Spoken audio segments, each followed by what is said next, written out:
ஒவ்வொருவருக்குமே ஒரு இஷ்ட தெய்வம் அப்படிங்கிறது இருக்கும். ஆனால் ஒவ்வொரு ராசிக்கும் இந்த ஒரு தெய்வத்தை வந்துட்டு வழிபடலாம். அப்படின்னா எந்தெந்த ராசிக்கு என்னென்ன மாதிரியான தெய்வங்களை வழிபடலாம். அது மட்டும் இல்லாமல் அவங்களோட படத்தை வந்துட்டு கூட வச்சுக்கிட்டே இருக்கிறதுனால ஒரு மன நிம்மதி, சந்தோஷம் அப்படிங்கிறது கிடைக்கும் இல்லைங்களா? அதற்கான ஒரு காரணத்தையும் என்னென்ன படத்தை என்னென்ன ராசிக்காரவங்க வச்சுக்கலாம் அப்படிங்கிறதையும் இன்றைக்கி நம்ம பார்க்க போகிறோம். இன்னொரு முக்கியமான விஷயம், தனிப்பட்ட முறையில் ஜாதகம் பார்க்க இந்த வாரத்துக்கான அப்பாயின்மெண்ட் ஃபிக்ஸ் பண்ண சொல்லி நிறைய பேர் கேட்டிருந்தீங்க. நாம் கண்டினியூவாக இப்போலாம் வீடியோவில் கொடுத்துட்டு தாங்க இருக்கோம். இப்போது ரூபாய் 199க்கு தெளிவாகவும் விளக்கமாகவும் நம்ம ஜாதகம் பார்த்து தரோங்க. அதுவும் இந்த ஒரு மாதம் மட்டுங்க. அது மட்டும் இல்லாமல் தாழ்மையான வேண்டுகோள், இந்த நம்பருக்கு ஃபோன் கால் எதுவும் பண்ண வேணாங்க. ஜஸ்ட்டு உங்கள் வாட்ஸ்அப்பில் இருந்து மெசேஜ் அனுப்புனாலே போதும். உங்களுக்கு தேவையான அனைத்து டீட்டெயிலுமே நம்ம டீமில் இருக்கிறவங்க கொடுத்துருவாங்க. அப்பாயின்மெண்ட் டேட் மற்றும் டைம் ஃபிக்ஸ் பண்ணதற்கு பிறகு அந்த நேரத்தில் நான் உங்களுக்கு ஃபோன் கால் பண்ணி ஜாதகம் பார்த்து பலன்கள் சொல்லிவிடுவேங்க. உங்களுக்கு வாய்ஸ் நோட் வேணும் அப்படின்னாலும் அதையும் நாங்கள் அனுப்பிச்சிடுவோம். ஜஸ்ட் நீங்கள் வாட்ஸ்அப்பில் மெசேஜ் மட்டும் பண்ணாலே போதுங்க. உங்களுக்கு டீட்டெயில் அப்படிங்கிறது சொல்லிவிடுவாங்க. அப்புறம் நிறைய பேர் கேட்குறாங்க எவ்வளோ நேரம் ஆகும்னு. ஃபஸ்ட்டு நாம் ஜனன காலகட்டத்தை பார்த்து பலன்கள் அப்படிங்கிறத சொல்லிவிடுவோம். இதை விட முக்கியமான விஷயம், இங்கே டைம் ஒரு விஷயமே இல்லைங்க. உங்களுடைய கேள்விகள், பதில்கள், உங்களுடைய கேள்விகளாக இருக்குங்கள்ல, சந்தேகங்கள், கேள்விகள், இது எல்லாத்தையும் சொல்கிறதுக்கே நம்ம நிறைய டைம் எடுத்துக்கும். 30 நிமிஷத்துக்கு மேலே கூட பரவாயில்ல, 1 ஹவர் ஆனாலும் பரவாயில்ல, உங்களுக்கு தெளிவாக புரிகிற வரைக்கும் நாங்கள் ஜாதகத்தை கிளியராக சொல்லிவிடுவோங்க. இதை தாண்டி நம்ம எப்படி ஜாதகம் பார்க்குறோம் அப்படின்னா, முதல்ல ஜனன காலகட்டத்தின் அடிப்படையில் பொதுவான பலன்கள் அப்படிங்கிறத சொல்லிவிடுவோம். அதற்கப்புறமா இப்போ இருக்கக்கூடிய கிரகங்கள் அடிப்படையில் இப்போதைக்கு உள்ள சூழ்நிலைகளும், தசாபுக்திகளின் அடிப்படையில் எதிர்காலத்தை வச்சு நம்ம கணிச்சு சொல்லிடலாங்க. இதை தாண்டி கடைசியாக உங்களுக்கு தெளிவான உங்களுக்கான பரிகாரம் அப்படிங்கிறதையும் சொல்லிவிடுவோம். இதில் இருந்தே உங்களுக்கு எல்லா டீட்டெயிலும் கிடச்சிரும். கடைசியில் ஜாதகம் இல்லைனாலும் ஜஸ்ட்டு பிறந்த தேதி, நேரம், பிறந்த இடம் மட்டும் சொன்னாலே போதுங்க. நாங்கள் உங்களுக்கு ஜாதகம் பார்த்து பலன்கள்ங்கிறது சொல்லிவிடுவோங்க. நீங்கள் ஜஸ்ட்டு வாட்ஸ்அப்பில் ஒரு மெசேஜ் மட்டும் பண்ணாலே போதுங்க. உங்களுக்கான எல்லா டீட்டெயிலும் சொல்லிவிடுவாங்க. சரி, ஓகே, வாங்க இன்றைக்கான வீடியோக்குள்ளே நாம் போகலாம்.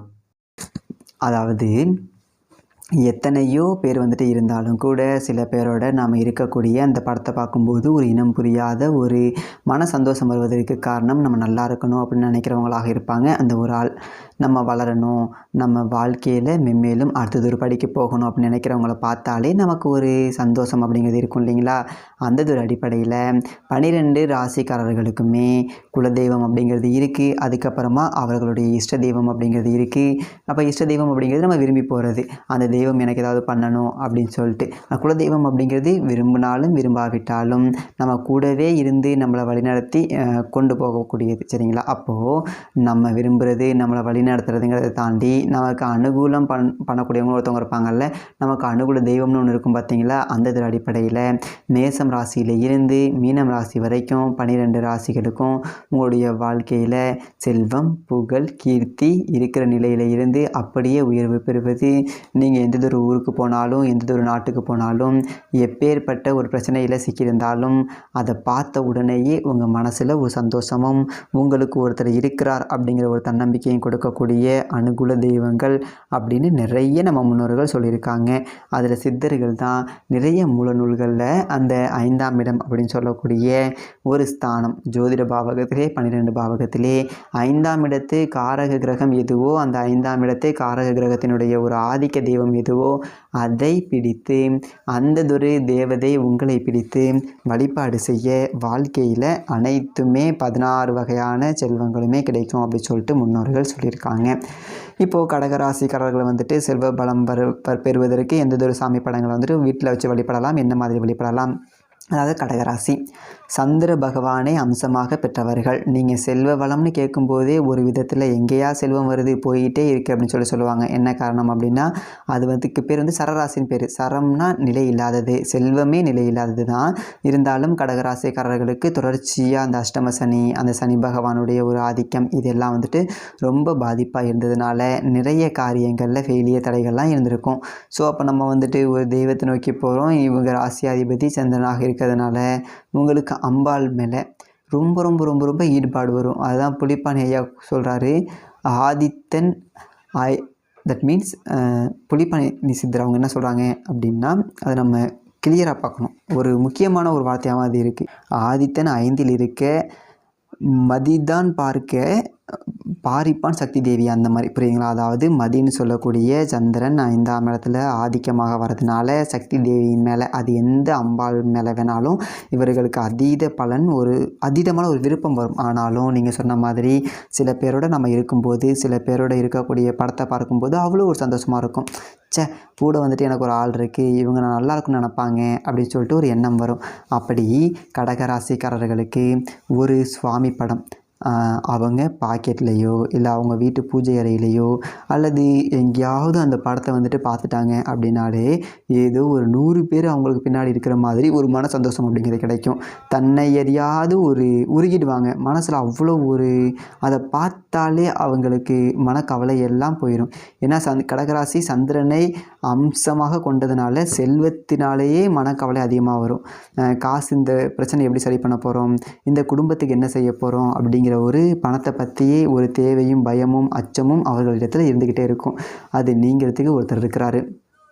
இவ்வளோ சொல்கிறோமே, கடைசியில் அந்த தெய்வம் யாருன்னு சொல்லுங்க ஐயா அப்படின்னு சொன்னீங்க அப்படின்னா யார் அது அப்படின்னு எடுத்துக்கிட்டோம் அப்படின்னா சாட்சாத் அந்த முருகப்பெருமானே இவர்களுடைய ஒரு எல்லா பிரச்சனைகளையுமே தீர்க்கக்கூடிய ஒரு ஆளுங்க அந்த குமரக்கடவுள். ஏன் அப்படின்னா இவர்களுக்கு ராசிக்கு கடகராசிக்கு 5ஆம் இடம் அப்படின்னு சொல்லக்கூடியது விருச்சகம் ராசி. அந்த விருச்சகத்துக்கு ஆதிக்க கிரகம் வந்துட்டு செவ்வாய் பகவான், அதற்குரிய தெய்வம் வந்துட்டு முருகப்பெருமான். அந்த முருகப்பெருமான் எப்படி இருக்கணும் அப்படின்னா குழந்தை ரூபத்தில் இருக்கக்கூடிய முருகப்பெருமானாக இருக்கணும், சிரிச்ச வாக்கில் இருக்கணும். அந்த முருகன் வந்துட்டு அப்படியே பால முருகனா குழந்தை முருகனா அப்படியே அந்த வீட்டில் இருக்கிற மாதிரி ஒரு படம் அப்படி வச்சுட்டு அந்த ஒரு படத்தை தன்னுடைய பாக்கெட்டில் வச்சுக்கலாம், இல்லை பர்ஸில் வச்சுக்கலாம். பெண்களாக இருந்தாங்க அப்படின்னா அவங்களுடைய பர்ஸில் வச்சுக்கலாம். அவங்க வீட்டில் நுழைந்த உடனேயே பூஜை அறையில் போயிட்டு அந்த ஒரு முருகப்பெருமானை பார்த்து வழிபாடு பண்ணணும்.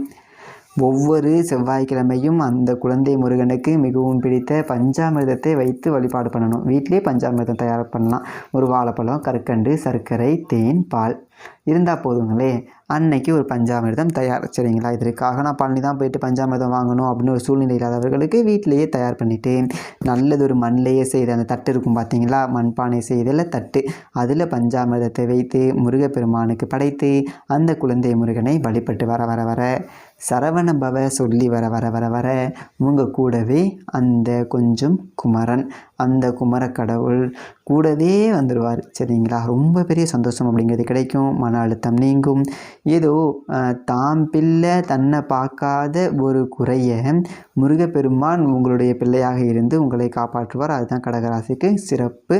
சந்திரனை அம்சமாக பெற்றதுனால கடகராசிக்காரங்க வந்துட்டு செல்வம் அதிகமாக பெறுவதற்காக குழந்தை முருகனை வழிபட்டால் நல்லதொரு சிறந்ததொரு பலன் அப்படிங்கிறது கிடைக்கும் அப்படிங்கிறது தான் உண்மையும் கூட. நன்றி, வணக்கம்.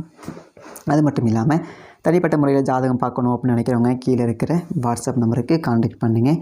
தெளிவாகவும் விளக்கமாகவும் பொறுமையாகவும் உங்களுக்கு ஜாதகம் பார்த்து பலன்கள் அப்படிங்க சொல்லிடுவாங்க.